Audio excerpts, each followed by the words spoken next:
Good morning students. जैसे कि पिछले वीडियो में आपने इस्लाम धर्म की शिक्षा व रोचक तथ्यों के बारे में पढ़ा और सुना, पैगंबर मोहम्मद ने किस प्रकार से इस्लाम को स्थापित किया, कितने प्रयास किए, किस प्रकार के प्रयास किए, इसके बारे में जानकारी प्राप्त की। आशा करते हैं कि आपने इस पाठ में इस तरह के जो हमारे द्वारा बताए गए विषय और बिंदु रहे हैं इस्लाम धर्म से संबंधित, उनको अच्छी तरह से याद किया होगा, समझा होगा। परंतु फिर भी किसी छात्र को किसी तरह की कोई समस्या रही है तो आप हमसे फ़ोन के माध्यम से या पर्सनली मिलकर अपने विषय क्षेत्र की समस्याओं का समाधान कर सकते हैं। तो आज फिर मैं Rajpal Singh, special teacher, G++ Patel Nagar, Hisar से पुनः आपके मध्य इस्लाम धर्म का उदय और विस्तार में 632 ईस्वी में मोहम्मद पैगंबर की मृत्यु के बाद में वहाँ के खलीफाओं का शासन व्यवस्था, वहाँ के खलीफाओं की शासन व्यवस्था और वहाँ की जो स्थिति बनी उसके विषय में आज हम चर्चा करेंगे। आशा करता हूँ कि आप इसे ध्यानपूर्वक ग्रहण करेंगे और अपने विषय अध्ययन के क्षेत्र में इसका प्रयोग करेंगे। पैगंबर मोहम्मद की 632 ईस्वी में मृत्यु के साथ में ही एक गंभीर समस्या पैदा हुई, प्रश्न पैदा हुआ कि कौन उनके द्वारा संस्थापित धर्म व राज्य का नेतृत्व करे। इसके साथ ही उन्होंने यह स्पष्ट कर दिया कि अब कोई अन्य पैगंबर नहीं होगा, क्योंकि उन्होंने कहा कि अंतिम पैगंबर जो है वो मोहम्मद है। ऐसी स्थिति में मुसलमानों की संस्था उम्मा ने निर्णय लिया कि उनके समुदाय का नेता पैगंबर का प्रतिनिधि अमीर अल मोमिन होगा तथा उसने खलीफा उसे खलीफा कहा जाएगा। खलीफा को पैगंबर मोहम्मद की शिक्षाओं पर चलते हुए आदर्शों का पालन करना था तथा नव स्थापित धर्म व राज्य का नेतृत्व करना था। 632 से लेकर 661 ईस्वी तक 4 प्रारंभिक खलीफा हुए। 632 से लेकर 661 के बीच में 4 खलीफा हुए। ये किसी न किसी रूप में पैगंबर वंश से जुड़े थे। पैगंबर मोहम्मद की मृत्यु के बाद में स्थापित यही परंपरा खिलाफत कहलाई। इसके 2 उद्देश्य स्पष्ट किए गए। प्रथम, विभिन्न कबीलों का नियंत्रण करना, दूसरे राज्यों का व्यय व्यवस्था को चलाने के लिए संसाधन एकत्रित करना। ये दोनों कार्य इतने आसान नहीं थे। अतः इस क्षेत्र में गृह युद्ध की स्थिति बनी, परंतु इन खलीफाओं ने गृह युद्ध को नियंत्रण रखते हुए अपने राज्य का विस्तार भी किया और साथ साथ में संप्रदाय को अलग अस्तित्व प्रदान किया। चारों खलीफाओं की गतिविधियां का संक्षेप वर्णन इस प्रकार रहेगा। जो चारों खलीफा थे, सबसे पहले अबू बकर 632 से 634, उमर 634 से 644, उस्मान 644 से 56, अली 656 से 661। सबसे पहले जो खलीफा बने अबू बकर बने वे पैगंबर मोहम्मद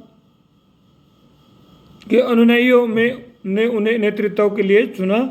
उनका चुनाव निर्विरोध सर्वसम्मत नहीं था, जिसके कारण प्रारंभ में समस्याओं से उलझ गए और कुछ अनुयायी उनका विरोध करते थे। इस प्रकार प्रारंभिक स्थिति स्थापित धर्म व राजा दोनों को नियंत्रण करने के साथ साथ इस्लाम विरोधियों के साथ भी संघर्ष करना पड़ा।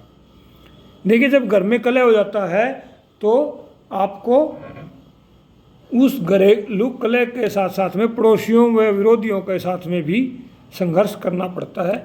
इस प्रकार कुछ कबीलों ने तो उन्हें कर देने से भी इनकार कर दिया, जिसके लिए उन्होंने कठोर नीति अपनानी पड़ी। इसी कठोर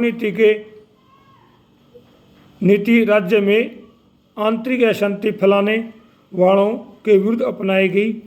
आंतरिक क्षेत्र में सफलताओं के साथ साथ उन्होंने सीरिया, इराक, ईरान, बेंजेटाइन साम्राज्य के विरुद्ध सैनिक अभियान चलाए, जिसमें से उन्हें कुछ सफलता मिली। मात्र 2 वर्ष के बाद उनकी मृत्यु हो गई। अब मृत्यु होने के बाद में क्या हुआ? उमर, दूसरे खलीफा उमर ने अबू बकर की विस्तारवादी नीति को जारी रखा।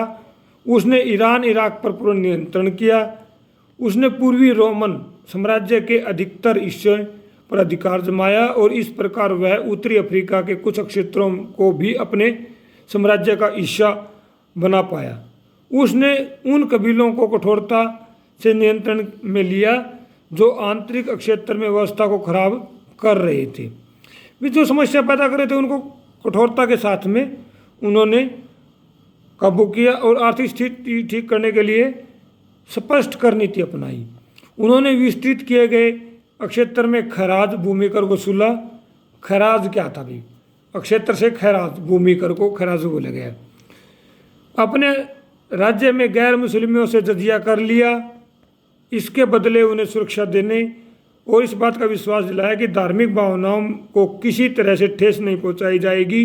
राज्य के विस्तार व आर्थिक स्थिति को सुधार के साथ साथ में प्रशासन तंत्र की ओर भी ध्यान दिया।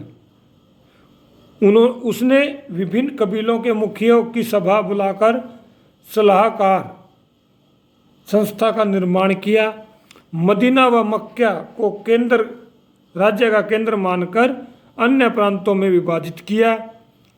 उसने सैन्य संगठन को बेहतर बनाने के लिए पेशेवरों व स्थायी सैनिकों की सेना का निर्माण किया।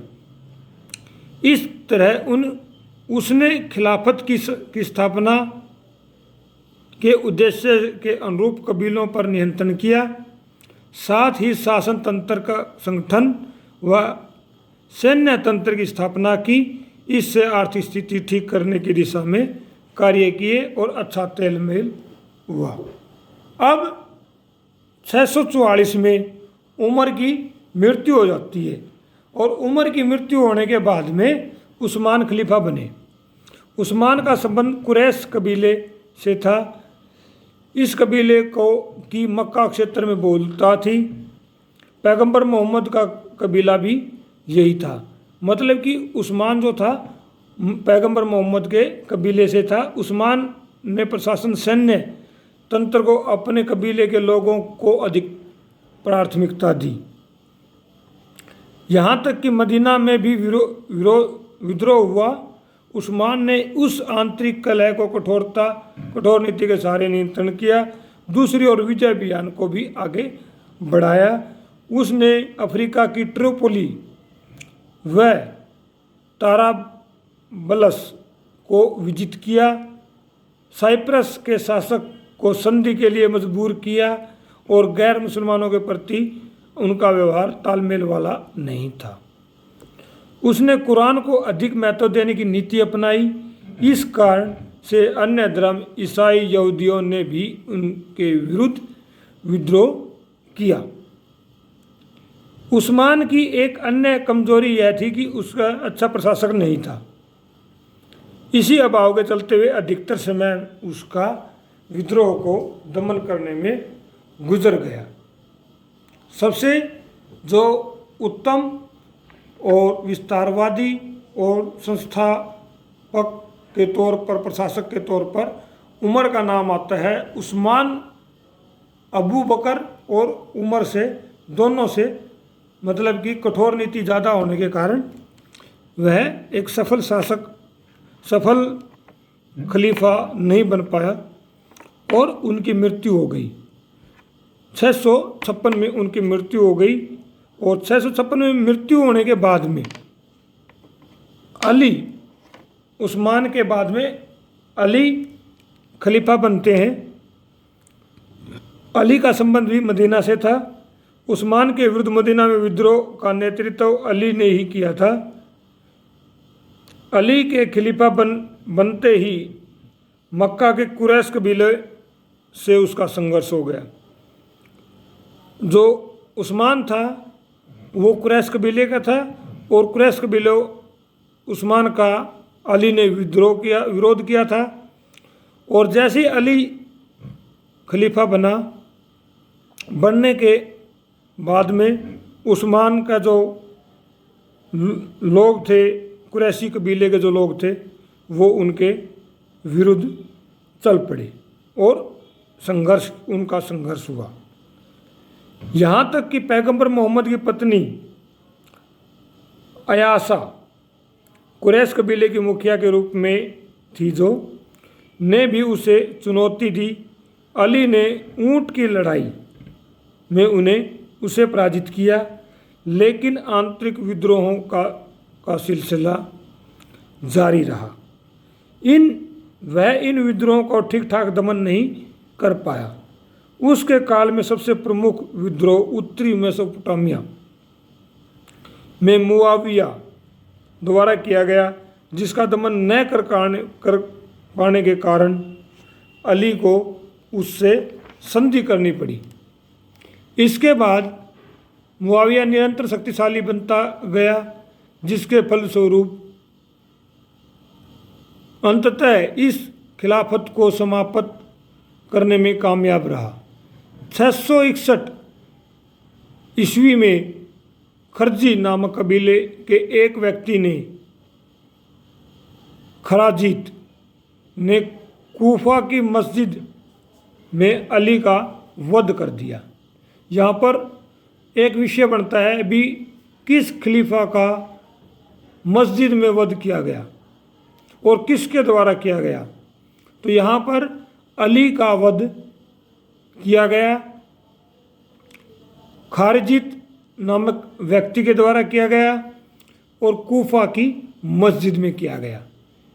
इस स्थिति का लाभ उठाकर मुआविया ने स्वयं को खलीफा घोषित कर दिया।